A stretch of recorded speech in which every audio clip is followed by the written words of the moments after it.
Hello everyone, welcome to easyexamnotes.com. In this episode, we are going to discuss GATE CSIT 2020 question paper. वैसे हमारा target तो GATE 2021 examination है, लेकिन इस question paper को solve करने से हमें एक आइडिया मिल जाएगा कि किस टाइप के क्वेश्चंस एग्जाम्स में पूछे जा रहे हैं। एंड इन क्वेश्चन को सॉल्व करने से ओके हमारी प्रैक्टिस भी हो जाएंगी एंड जो हमारे कॉन्सेप्ट थे वो और ज़्यादा स्ट्रांग हो जाएंगे। So this is first question जिसे 1 मार्क्स के लिए एग्जाम में पूछा गया था। सो जब भी एग्जाम में क्वेश्चंस आते हैं सबसे पहले हमें पूरे क्वेश्चन को प्रॉपरली रीड करना चाहिए। ओके यदि हम लोग देखें इस क्वेश्चन में इस डायग्राम को देख के ओके जिसे कि नेटवर्क कहा गया है, हमें ग्राफ की याद आ रही है। ग्राफ मीन्स जहाँ पे क्रशकाल एल्गोरिथम, जहाँ पे प्रीम्स एल्गोरिथम, ओके जहाँ पे ट्रेवलिंग सेल्समैन प्रॉब्लम, डिस्कस्ट्रास एल्गोरिथम्स, ये कुछ एल्गोरिथम्स हैं जो कहीं ना कहीं पे ग्राफ को देख के रिकॉल हो रहे हैं। यदि हम इस क्वेश्चन को रीड करें, there are multiple routes to each node from 1 to node 2। Okay 1 से हमें कहाँ पर जाना है, 2 पे जाना है, और बहुत सारे रास्ते हमको यहाँ पर दिए गए 1 से 2 पे जाने के लिए। अब क्वेश्चन में देखते आगे क्या पूछा गया है। The cost of travel on edge between 2 nodes is given in rupees. यदि हम लोग इस क्वेश्चन में देखें ग्राफ के अंदर तो जो हमको नंबर्स दिखाई दे रहे हैं एक्चुअली ये 2 नोड्स के बीच में ट्रेवल करने का कॉस्ट है कि कितना अमाउंट यहाँ पे लगने वाला है। जैसे 1 से बी के बीच में कितना अमाउंट लगने वाला है, बी से 2 के बीच में कितना अमाउंट लगने वाला है। और ये जो नोड्स यहाँ पर बने हैं एक्चुअली वो टूल बूथ है। ओके और हमें यहाँ पर फाइंड आउट करना है which is the cheapest route from node 1 to node 2। अगर हम सिंपल देखें तो हमें यहाँ पता करना पड़ेगा शॉर्टेस्ट पाथ। लेकिन शॉर्टेस्ट पाथ कैसे? ओके जिन नंबर्स को रुपीस कहा गया है उन नंबर्स को हम किलोमीटर कंसिडर कर लेते हैं कि जो नंबर्स है किलोमीटर में। अब हमें पता करना है शॉर्टेस्ट पाथ, तो हमें इस क्वेश्चन का आंसर मिल जाएगा। इसीलिए मैंने इन एल्गोरिथम्स को यहाँ पर नेम लिया है, क्रस्काल, प्रीम्स, ट्रेवलिंग, ईटीसी, ताकि हमको रिकॉल हो जाए किस तरह से हम इस तरह की प्रॉब्लम को सॉल्व करते थे। लेकिन ये हमारी यूनिवर्सिटी एग्जाम नहीं है बल्कि गेट एग्जाम है। गेट मीन्स हमें कम टाइम के अंदर इस क्वेश्चन को सॉल्व करना पड़ेगा। तो सिंपल मैं यहाँ पर क्या करता हूँ कि 1 से हमको स्टार्ट करना है ओके और हमको 2 पे पहुँचना है। बहुत ही छोटा सा ग्राफ है, पूरे ग्राफ को देख के हम डायरेक्टली आंसर निकाल सकते हैं। ठीक है मैं यहाँ पे निकालता हूँ। अब 1 से अगर मैं देखूँ तो नोड ए पे जाने में मुझे ओनली 100 किलोमीटर का डिस्टेंस लग रहा है। अब अगर मैं ए से देखूँ तो नोड बी पे जाने में मुझे 0 किलोमीटर का डिस्टेंस लग रहा है। अब अगर मैं बी से देखूँ तो बी से मुझे डी पे जाने में 0 किलोमीटर लग रहे हैं, और डी से ई पे जाने में 100 किलोमीटर लग रहे हैं, और ई से 2 पे जाने में 200 किलोमीटर लग रहे हैं। एक रास्ता हमें कुछ इस तरह से मिल रहा है, लेकिन ग्राफ छोटा सा है। हम डायरेक्टली देख के बता सकते हैं कि हमको बी से डी की जगह पे जाने की बजाय हमें जाना चाहिए बी से 2 की तरफ, क्योंकि बी से डी पे जाने में हमें 300 किलोमीटर का डिस्टेंस ट्रेवल करना पड़ेगा। लेकिन अगर हम डायरेक्टली बी से 2 पे जाते हैं तो 200 किलोमीटर का डिस्टेंस ट्रेवल करना पड़ेगा। तो सिंपली हमारे क्वेश्चन का आंसर हमको यहीं पर मिल गया। हमें क्या करना है कि 1 से ए पे जाना है, ए से बी पे जाना है, बी से 2 पे जाना है। तो हमारा आंसर कुछ इस तरह से रहेगा, 1 से एफ, एफ से बी, बी से 2। सो यदि हम लोग देखें ऑप्शन बी हमारे आंसर से मैच कर रहा है। ये क्वेश्चन था 1 मार्क के लिए एंड 1 मार्क हमारे यहाँ पे फिक्स होते हैं। Now the question number 2 which was for 2 marks.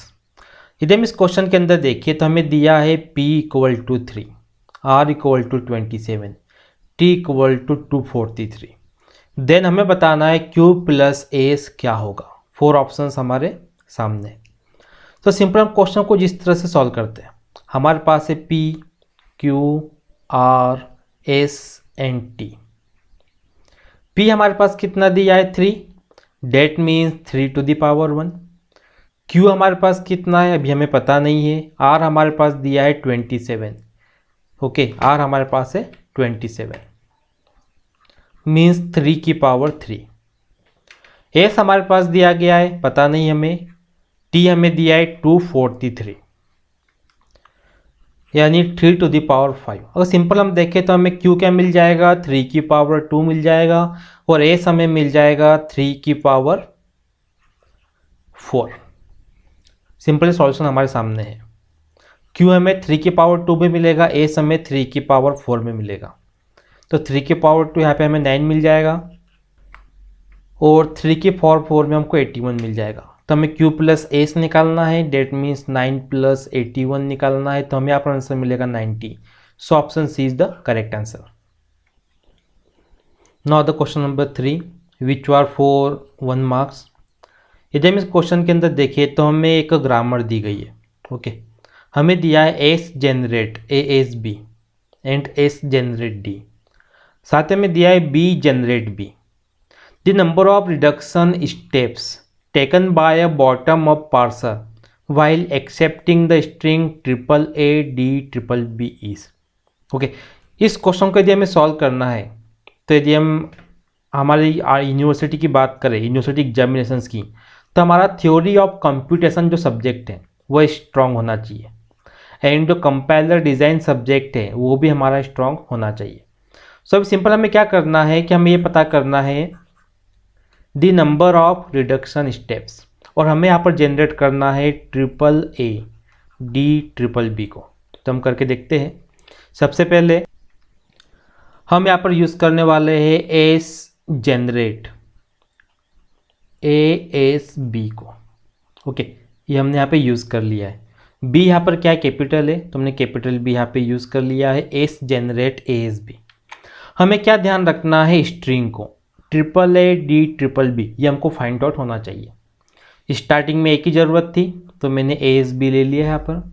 अब हमें क्या करना है, कैपिटल एस को रिप्लेस करना है और कैपिटल बी को रिप्लेस करना है। ओके, यहाँ पर टर्मिनल्स और नॉन टर्मिनल्स होते हैं। ठीक, अगर हम ग्रामर की बात करें, मैं सीएफजी की बात कर रहा हूँ, कोई भी ग्रामर की हम लोग बात करें, एक होता है नॉन टर्मिनल्स और एक होता है टर्मिनल्स। ओके, जो भी नॉन टर्मिनल्स होते हैं जनरली ये आपको कैपिटल लेटर में ही मिलेंगे। जैसे अगर मैं देखूं, कैपिटल एस एक नॉन टर्मिनल है, कैपिटल बी एक नॉन टर्मिनल है, और जो टर्मिनल्स होते हैं वो आपको स्मॉल लेटर्स के अंदर मिलेंगे। जैसे अगर हम लोग यहाँ पर देखें तो जो स्मॉल ए है ये टर्मिनल्स है, और जो नॉन टर्मिनल्स होता है इनके कोई ना कोई चाइल्ड नोड होते हैं। जैसे कैपिटल ए है, इसका चाइल्ड नोड होगा, कैपिटल बी है, इसका भी चाइल्ड नोड होगा, लेकिन जो टर्मिनल्स होते हैं उनका कोई भी चाइल्ड नोड नहीं होता है।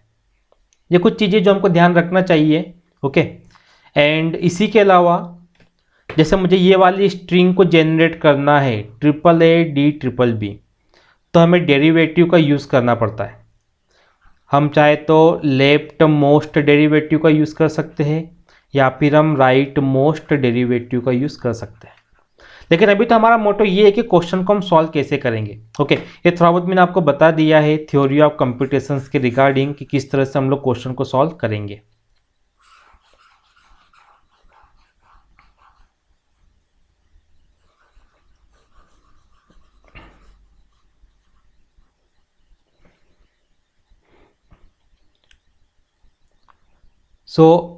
स्मॉल ए को तो हम रिप्लेस नहीं कर सकते, लेकिन जो कैपिटल एस हमारे पास में है उसको हम रिप्लेस कर सकते हैं, और कैपिटल बी को हम लोग रिप्लेस कर सकते हैं।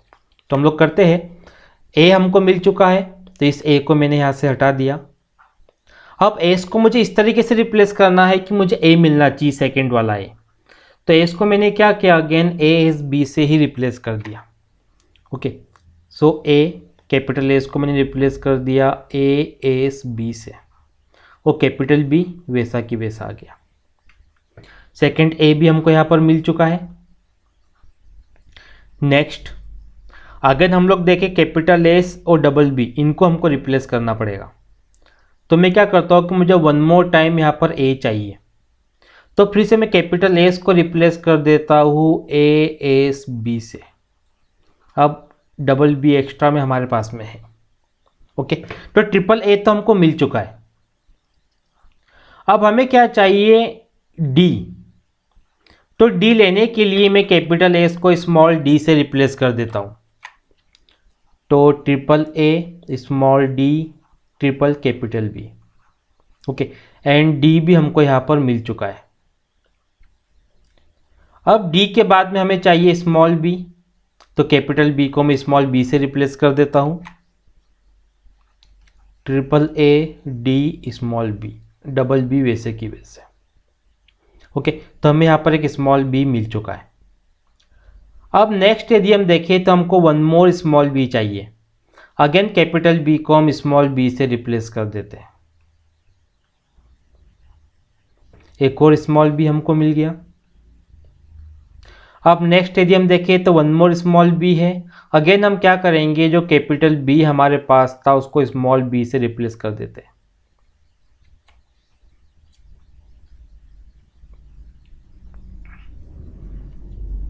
तो ये स्मॉल बी भी हमको यहां पर मिल गया।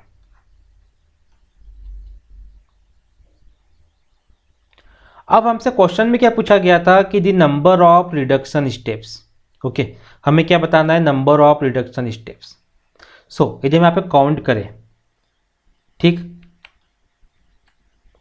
This is step number 1, this is step number 2, step number 3, step number 4, 5, 6 and 7। तो टोटल 7 रिडक्शन स्टेप्स लगेगी। तो आप 7 इज द आंसर। ये था सॉल्व करने का तरीका।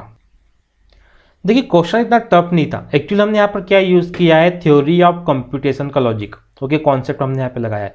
बट यहाँ पे एक्चुअली हम डायरेक्टली हम जब इसको सॉल्व कर रहे थे, इतना टफ कॉन्सेप्ट नहीं लगा हमको।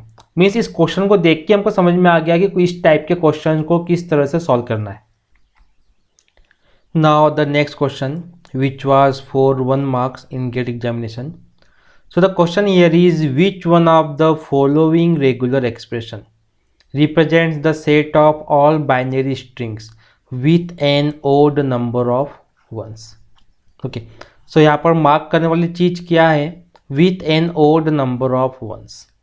4 ऑप्शंस हमारे पास में दिए गए हैं, ओके, और हमें रिजल्ट में क्या मिलना चाहिए, एक्सप्रेशन से हमें जो भी 1 है, ओके, वो हमेशा ओड नंबर ऑफ 1 आना चाहिए, या तो सिंगल 1 आना चाहिए, या फिर ट्रिपल 1 आना चाहिए, या फिर 5 टाइम्स 1 आना चाहिए, या फिर 7 टाइम्स 1 आना चाहिए किसी भी सीरीज के अंदर, ओके, जो भी एक्सप्रेशन बनता हो। जैसे हम सॉल्व करते हैं तो हमें क्लियर हो जाएगा कि कहने का मीनिंग क्या है। कुछ चीज़ें हमको यहाँ पे ध्यान रखना पड़ेगी, जैसे अगर 0 के ऊपर स्टार आता है तो इसका मीनिंग ये होता है कि एक बार भी 0 नहीं आएगा, या फिर 1 टाइम 0 आएगा, या फिर 2 टाइम 0 आएगा, या फिर 3 टाइम्स 0 आएगा, एंड सो ऑन।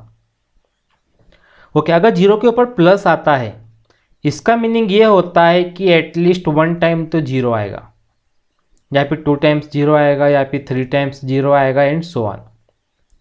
तो स्टार का मीनिंग आपको बताने के लिए मैंने एक्सप्रेशन लिखा है। ये जो क्लोजर, इसको हम बोलते हैं क्लोजर, ओके। अगर किसी नंबर के ऊपर आपको स्टार बना हुआ दिखाई दे, इसका मीनिंग अगर वो नहीं आया तब भी चलेगा।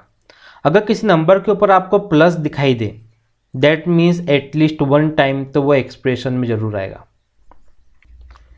सो मैं यहाँ पर ऑप्शंस बी वाले को लेता हूँ। बी हमें क्या दिया है, कुछ इस तरह से दिया है, 0 का क्लोजर, 1 0, 1 0 का क्लोजर, टोटल का क्लोजर, देन 1, देन 0 का क्लोजर।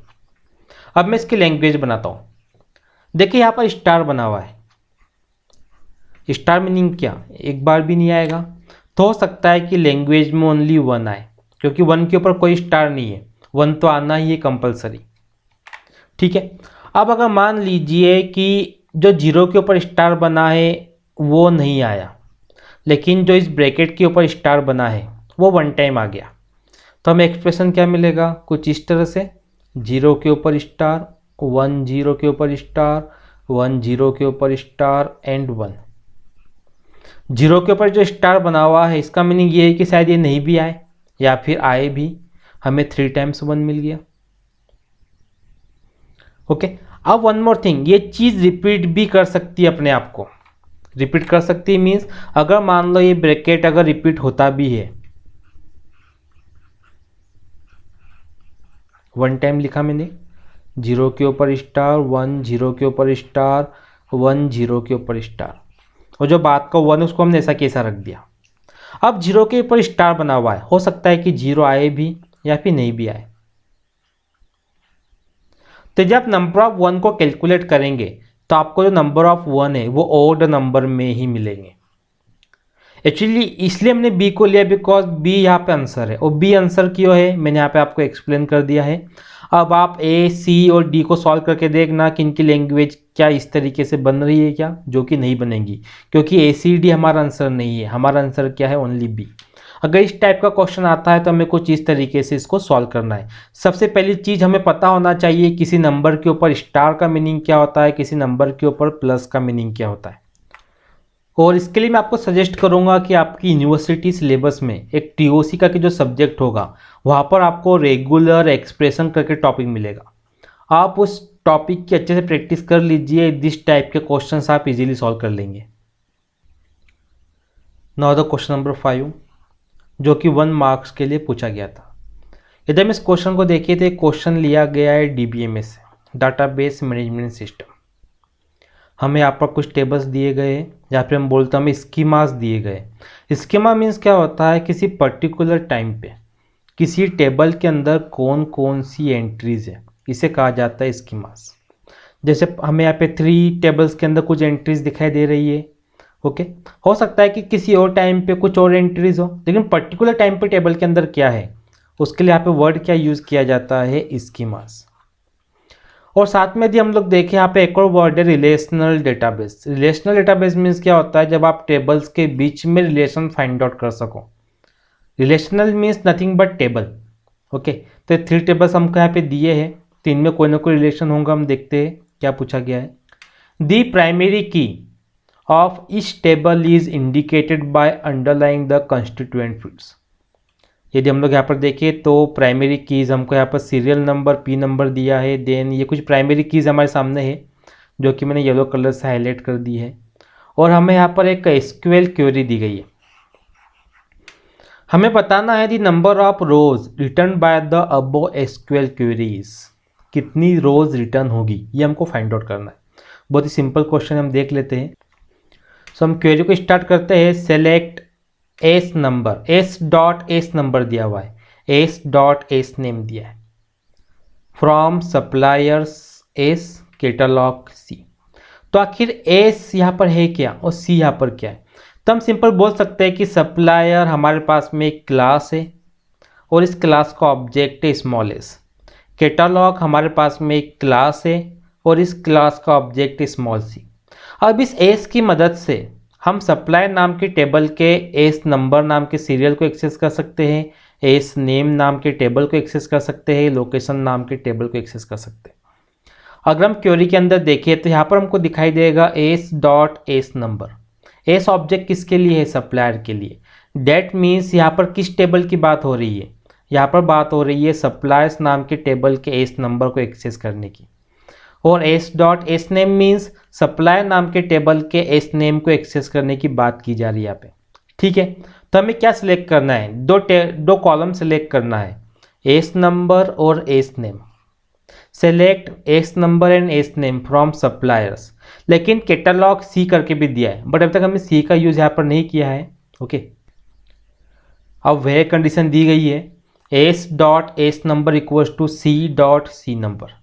सिंपल सा मैथमेटिक्स हमको दिखाई दे रहा है कि ये दोनों जो सीरियल नंबर हैं कैटलॉग और सप्लायर्स आपस में इक्वल है, यहाँ पर बताया गया है। ये कंडीशन है मीन्स।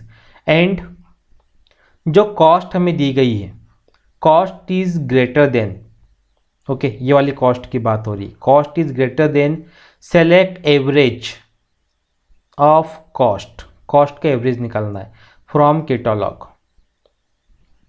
लेकिन एवरेज निकालने के लिए भी कंडीशन है, where P number, okay, where P number is equal to P4।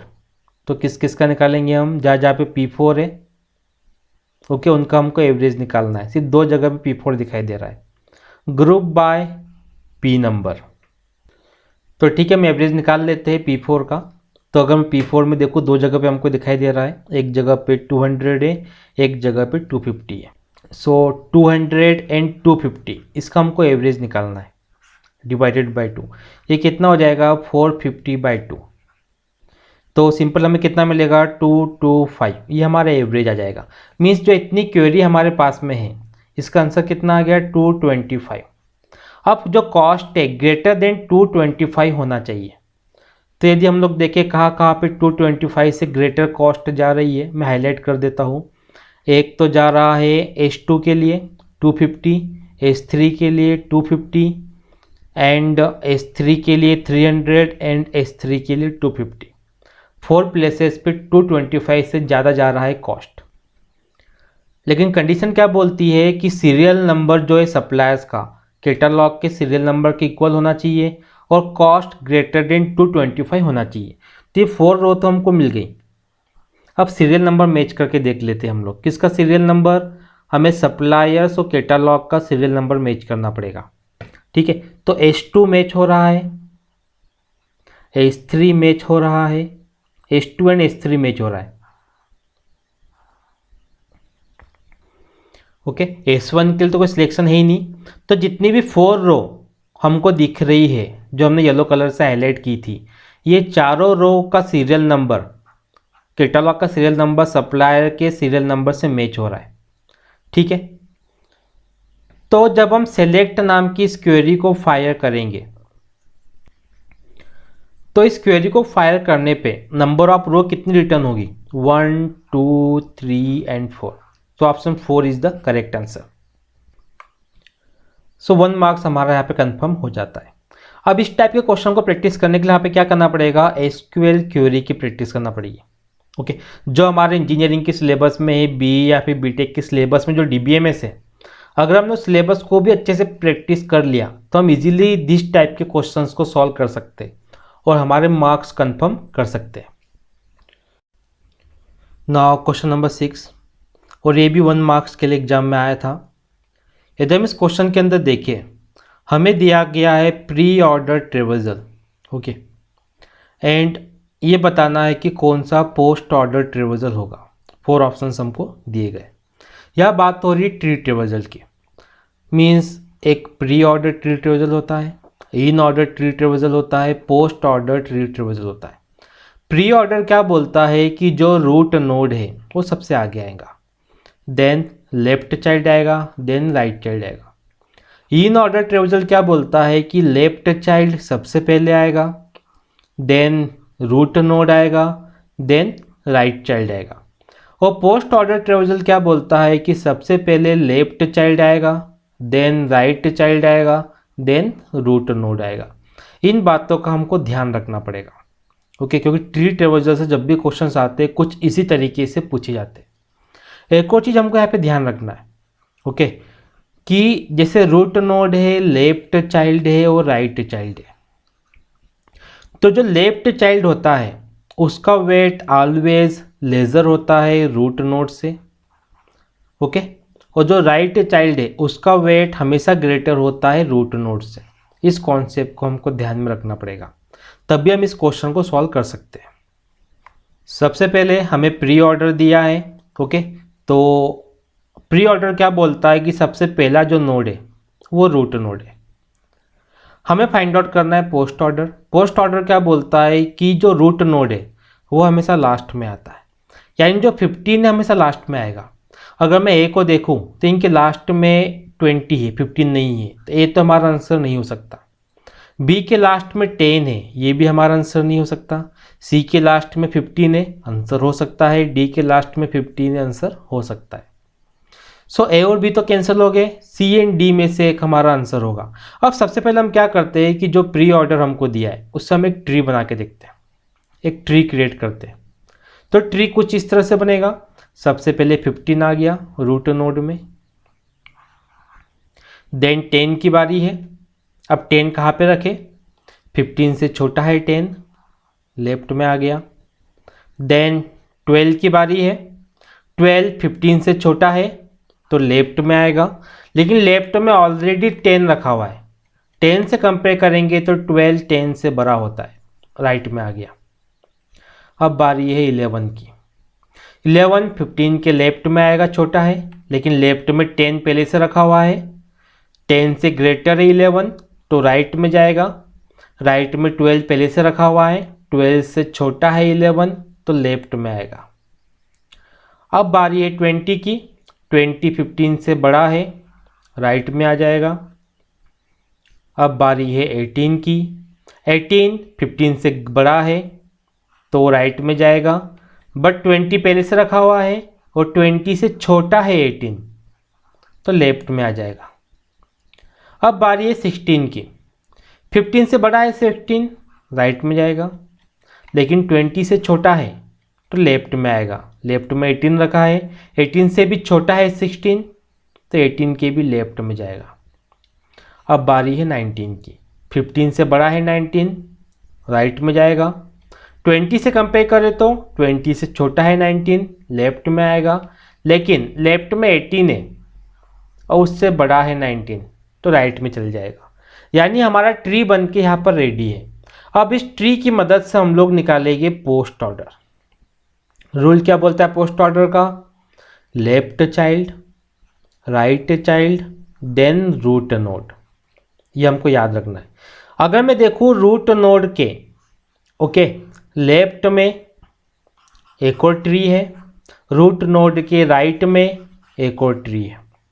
सबसे पहले हम क्या करेंगे कि जो लेफ्ट में ट्री है इसको सॉल्व करेंगे। तो इस पे हम लगाएंगे पोस्ट ऑर्डर। सबसे पहले लेफ्ट चाइल्ड को ले लो, डेट इज 11। राइट में तो कुछ है ही नहीं। फिर आ जाएगा रूट नोड जो कि है 12। अब 12 के रूट में आ गया 10। लेफ्ट पोर्शन पूरा सॉल्व कर लिया हमने। अब राइट पोर्शन को देखते हैं। राइट के लेफ्ट में है 16, then 19, then 18, then 20, then 15। So हमारा ऑर्डर कुछ इस तरह से बनेगा और ऑप्शन डी हमारे आंसर से मैच कर रहा है। So option D is the correct answer. Now the next question number 7.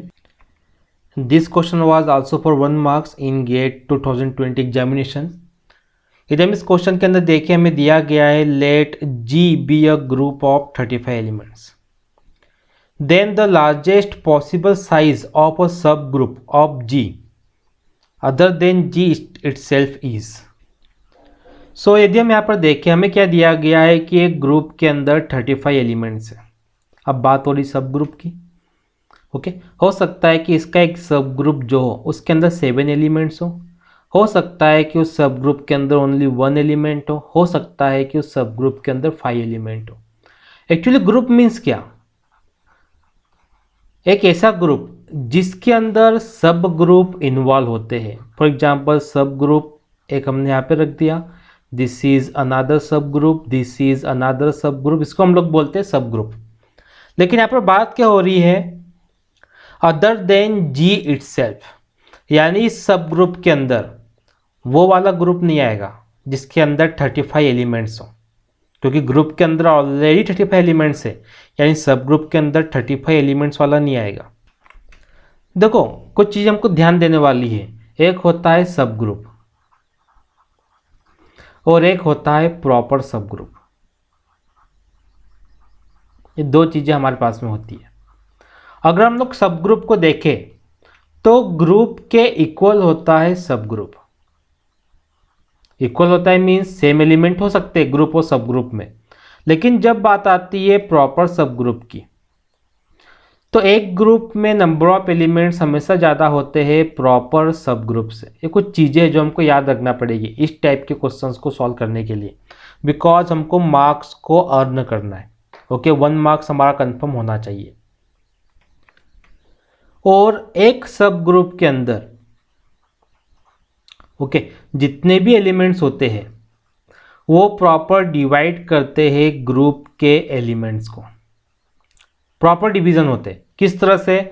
For example अगर हमारे पास में ग्रुप के अंदर क्वेश्चन में दिया ही है 35 एलिमेंट्स है, तो इसका एक सब ग्रुप है जिसके अंदर हो सकता है कि 1 एलिमेंट हो, क्योंकि 135 को डिवाइड कर रहा है। इसका एक और सब ग्रुप है जिसके अंदर हो सकता है कि 5 एलिमेंट हो, क्योंकि 5 35 को डिवाइड करता है। एक और सब ग्रुप है, इसमें हो सकता है कि 7 एलिमेंट हो जो कि 35 को प्रॉपरली डिवाइड करता है। सो हमें बताना है कि लार्जेस्ट पॉसिबल साइज ऑफ ए सब ग्रुप। तो अगर मैं देखूँ तो जिस सब ग्रुप के अंदर 7 एलिमेंट्स है, ये लार्जेस्ट एलिमेंट को कवर कर रहा है। सो यहाँ पर आंसर कितना आ जाएगा, 7। आई थिंक ये क्वेश्चन आपको क्लियर हो गया होगा एंड काफ़ी कॉन्सेप्ट भी हमारे यहाँ पर क्लियर हो गए होंगे कि सब ग्रुप क्या होता है, प्रॉपर सब ग्रुप क्या होता है और किस तरह से सब ग्रुप के एलिमेंट्स को फाइंड आउट किया जाता है। Now the next question which was also for 1 marks in GATE CS 2020। So हमें यहाँ पर दिया है which one of the following is used to represent the supporting many one relationship of a weak entity set in an entity relationship diagram। सबसे पहले बात हो रही रिलेशनशिप की। तो रिलेशनशिप को शो करने के लिए यूज़ किया जाता है डायमंड शेप का, ओके। एंड एंटिटी को शो करने के लिए, एंटिटी सेट को शो करने के लिए यूज़ किया जाता है रेक्टेंगल का। लेकिन यहाँ पे बात हो रही है वीक एंटिटी सेट की, तो वीक एंटिटी सेट को दिखाते हैं डबल रेक्टेंगल से। लेकिन यहाँ पर बात हो रही वीक एंटिटी की, ओके। तो यहाँ पर हम लोग लेंगे वीक रिलेशनशिप। वो वीक रिलेशनशिप को दिखाने के लिए यूज़ किया जाता है डबल बॉर्डर का, जो कि हमने यहाँ पे बनाया है डबल बॉर्डर। तो अगर हम ऑप्शंस में देखें तो C और D तो हमारा आंसर नहीं है, B भी हमारा आंसर नहीं है, ऑप्शन A हमारा आंसर है। सो DBA में से क्वेश्चन लिया गया है, तो यहाँ पर हमें पता होना चाहिए कि एंटिटी क्या होती है, ओके। हमें पता होना चाहिए एंटिटी सेट क्या होता है, हमें पता होना चाहिए कि एट्रीब्यूट क्या होते हैं, single attribute, simple attribute, multi value attribute, इन सब के बारे में हमें पता होना चाहिए। डिराइव्ड एट्रीब्यूट, देन हमें वीक एंटिटी के बारे में पता होना चाहिए, स्ट्रॉन्ग एंटिटी के बारे में पता होना चाहिए। ये सारी चीज़ें हमको स्टडी करना पड़ेगी, तब जाके हम इस टाइप के क्वेश्चंस को सॉल्व कर पाएंगे एंड 1 मार्क को कंफर्म कर सकते हैं। Now the question number 9 which was also for 1 marks in GATE examination. हमें क्वेश्चन में दिया गया है if there are m input lines, okay, and n output lines for a decoder that is used to uniquely address a byte addressable 1 KB RAM, then the minimum value of m plus n is। m यहाँ पे क्या है, input lines, और n यहाँ पर क्या है, output lines. सो हमें m और n का सम यहाँ पता करना है। सो यदि हम इस क्वेश्चन के अंदर देखें, हमें 1 KB रैम के लिए 2 to the power 10 output lines की रिक्वायरमेंट होगी, ओके। अब यदि हम यहाँ पे इनपुट लाइन्स देखें तो इनपुट लाइन्स हमें यहाँ पर मिल जाएगी 10। हमें फाइंड आउट करना है m प्लस n, तो 10 प्लस 2 to the power 10, सो ये हमें मिल जाएगा 10 प्लस 1024। अगर सम करेंगे तो 1034। So minimum value of m plus n is 1034, ये हमारा आंसर है। नाउ द क्वेश्चन नंबर 10 जो कि 1 मार्क्स के लिए गेट 2020 एग्जामिनेशन में आया था। यदि हम इस क्वेश्चन के अंदर देखें तो हमें दिया गया है consider the following C program, okay, and C code is given here and हमें फाइंड आउट करना है the output of the program is. So यदि हम क्वेश्चन में देखें, हमको एक अरे दिया गया है 4x5 का। 4 यहाँ पर क्या बता रहा है, नंबर ऑफ रोज को, और जो 5 है वो बता रहा है नंबर ऑफ कॉलम्स को। मीन्स 4 रो यहाँ पे दी गई है कुछ इस तरह से एंड 5 कॉलम्स यहाँ पर दिए गए हैं, और क्लियरली मैंने टेबल के फॉर्म में पुट कर दिया है। नंबर ऑफ रोज हमारे पास है, तो रोज को हम नंबर दे देते हैं, इंडेक्स नंबर 0, 1, 2 एंड 3। कॉलम्स को भी हम इंडेक्स नंबर पुट कर देते हैं। Number of rose, number of columns हमारे सामने दिए गए हैं। अब यदि हम क्वेश्चन के अंदर देखिए तो एक प्रिंट स्टेटमेंट हमारे सामने है और एक एक्सप्रेशन हमको दिया गया है। अब इस एक्सप्रेशन को सॉल्व करने पे ही हमारा आउटपुट आएगा। सो एक्सप्रेशन कुछ इस तरह से, जिसको मैंने येलो कलर से हाईलाइट कर दिया है, ओके। हमें यहाँ पर पॉइंटर दिया है और एक चीज़ जो हमारे जानने लायक है, डेट इज़ किसी पॉइंटर का अगर पॉइंटर लगाया जाए तो हमें डायरेक्टली यहाँ पर क्या मिल जाता है, वैल्यू। ओके, यदि हम लोग इस क्वेश्चन के अंदर देखें, हमें दिया गया है pointer of pointer A, pointer of pointer A means value of A directly. अब हमें यहाँ पर दिया नहीं किसी इंडेक्स नंबर की वैल्यू चाहिए, तो बाय डिफ़ॉल्ट हम क्या करेंगे, जो 0 इंडेक्स नंबर पर रखा है उस वैल्यू को हम यहाँ पे सिलेक्ट करेंगे। तो हमें यहाँ पर क्या मिल जाएगा, पॉइंटर ऑफ पॉइंटर ए की वैल्यू हमें मिल जाएगी 1। ओके, तो एक्सप्रेशन कुछ इस तरह से हो जाएगा, पॉइंटर पॉइंटर ए प्लस हमें यहाँ पर मिल जाएगा 1 + 2 + 3। तो हमारा एक्सप्रेशन कुछ इस तरह से बनेगा, पॉइंटर ऑफ ए + 3 + 3।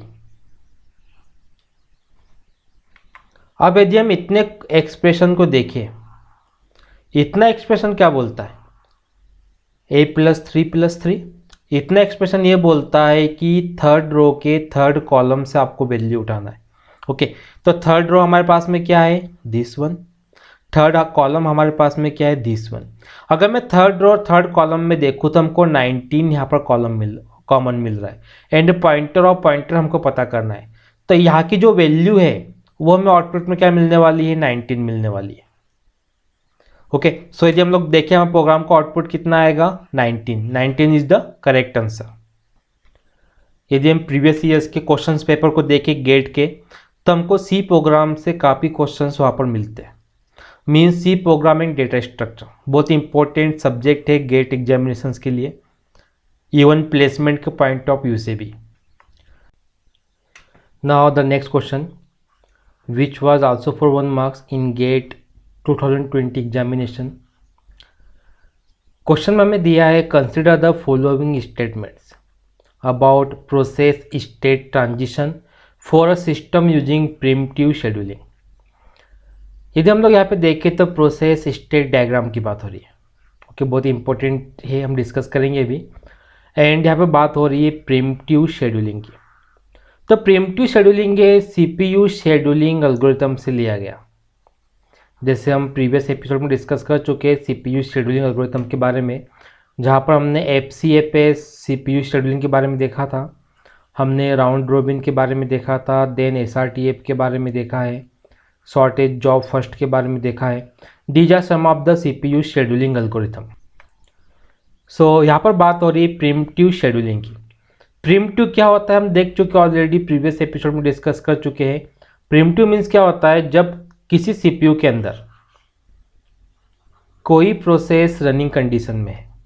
ओके, अब यदि नई प्रोसेस CPU में आती है तो ये प्रोसेस चलती हुई प्रोसेस को रोक सकती है और खुद रन कंडीशन में आ सकती है। जब इस तरह की कंडीशन होती है इसे हम लोग क्या बोलते हैं, प्रिमिटिव। जब एक प्रोसेस चलती हुई प्रोसेस को रोक पाए, तो यहाँ पर हमें क्या लेना है, प्रिमिटिव शेड्यूलिंग हमको यहाँ पे यूज़ करना है। ओके, और कुछ स्टेटमेंट्स हमको यहाँ पे दी गई है, जैसे a running process can move to ready state, a ready process can move to running state, a blocked process can move to running state, a blocked process can move to ready state. Which of the above statements are true? Okay, इन 4 में से एक option हमारा answer है। सबसे पहले हम देख लेते हैं प्रोसेस स्टेट डायग्राम के बारे में। ओके, हमारे पास में एक स्टेट है न्यू। ओके, सेकेंडरी मेमोरी से प्रोसेस जो बनी है तो वो न्यू से जाएगी रेडी स्टेट के अंदर। Okay, process are in ready state. Then ready state से प्रोसेस जाएगी रन स्टेट के अंदर।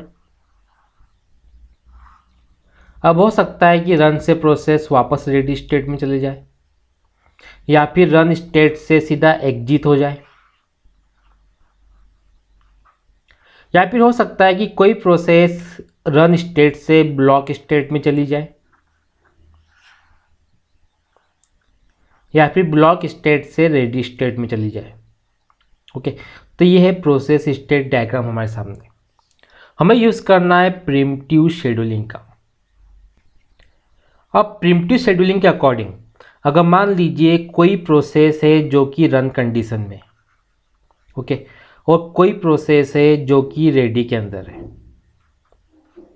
अगर प्रिमिटिव शेड्यूलिंग है तो P2 क्या कर सकती है, रनिंग प्रोसेस को रोक के उसकी जगह पे खुद आ सकती है और रनिंग प्रोसेस को रेडी के अंदर भेज सकती है। ये होता है प्रिमिटिव।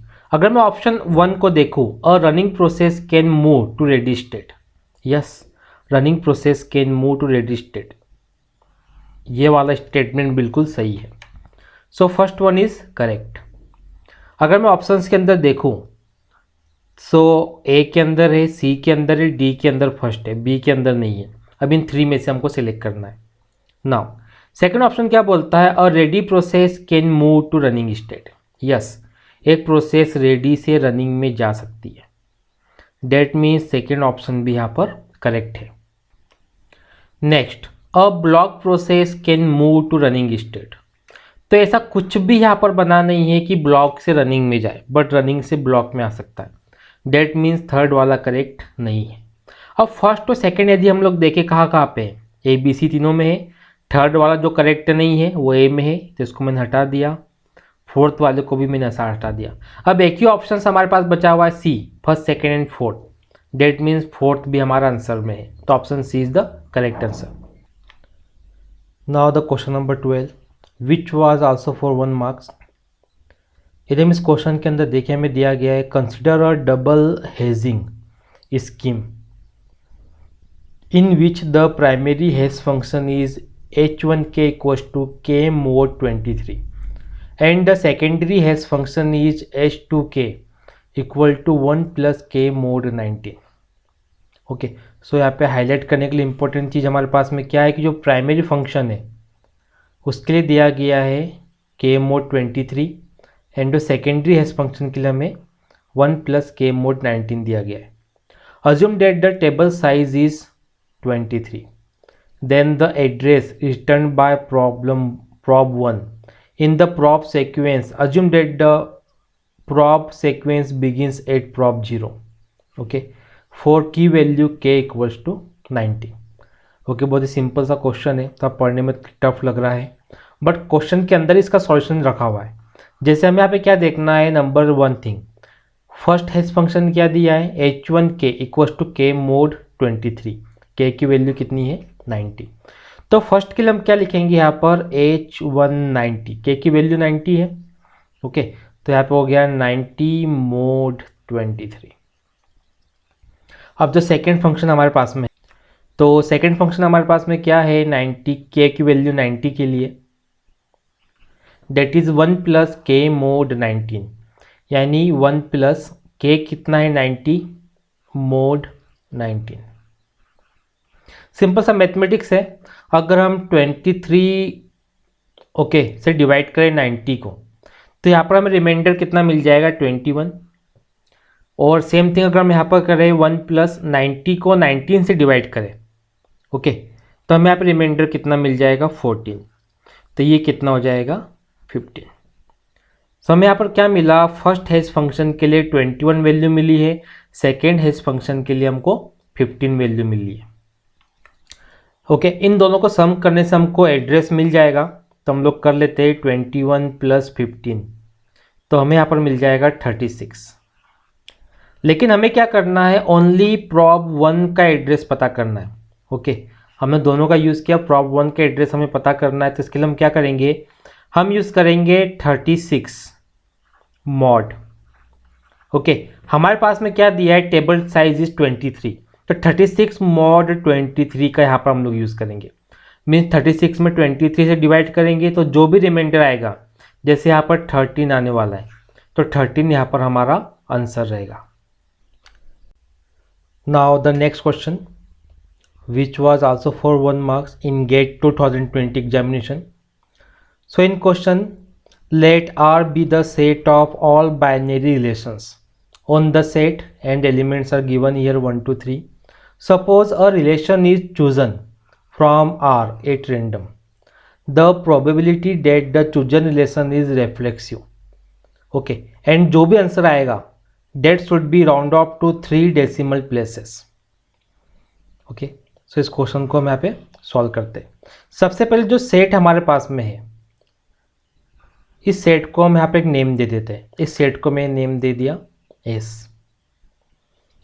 अब सबसे पहले हम क्या काम करेंगे कि जो सेट एस हमारे पास में है, उस सेट के ऊपर हमको total number of relations find out करना है। ओके, रिलेशंस किसके ऊपर निकालना है, सेट एस के ऊपर। तो एक फॉर्मूला हम यहाँ पर यूज़ करने वाले 2 टू द पावर n का स्क्वायर। अगर मैं सेट के अंदर देखूँ तो 3 एलिमेंट है, 1 2 3, तो n की प्लेस हम क्या रख सकते हैं, 3। 2 टू द पावर 3 का स्क्वायर मीन्स हमें कितना मिलने वाला है यहाँ पे, 2 की पावर 9। अगर हम सॉल्व करेंगे तो हमें आंसर में आने वाला है 512। लेकिन अगर हम क्वेश्चन के अंदर देखें, हमें पता करना है the probability that the chosen relation is reflexive. Word यहाँ पर क्या है, रेफ्लेक्सिव रिलेशन की बात हो रही है। तो इस केस में हम लोग क्या करेंगे, नंबर ऑफ रेफ्लेक्सिव रिलेशंस को फाइंड आउट करेंगे, रिलेशंस ऑन सेट एस। तो रेफ्लेक्सिव रिलेशन के लिए हम लोग क्या सेम फॉर्मूला यूज करेंगे, 2 की पावर n का स्क्वायर, बट इस पर हम -3 यहाँ पे पुट कर देंगे। अब -3 हमने कैसे लाया, actually -3 is nothing but this is n, okay, but n की वैल्यू हमारे पास में क्या है, 3। तो यहाँ पर हम क्या यूज़ करेंगे, 2 की पावर 3 का square -3 means 2 to the power 9 -3, तो हमें यहाँ पर मिल जाएगा 2 टू द पावर 6। सॉल्व करने पे आएगा 64। हमें क्या फाइंड आउट करना है, प्रोबेबिलिटी। ओके, तो इसके लिए हम लोग क्या करेंगे, 64 को डिवाइड कर देंगे 512 से, तो हमें टोटल मिलेगा अप्रॉक्स 0.125, 3 डेसिमल प्लेसेस तक। तो 0.125 हमारा आंसर है।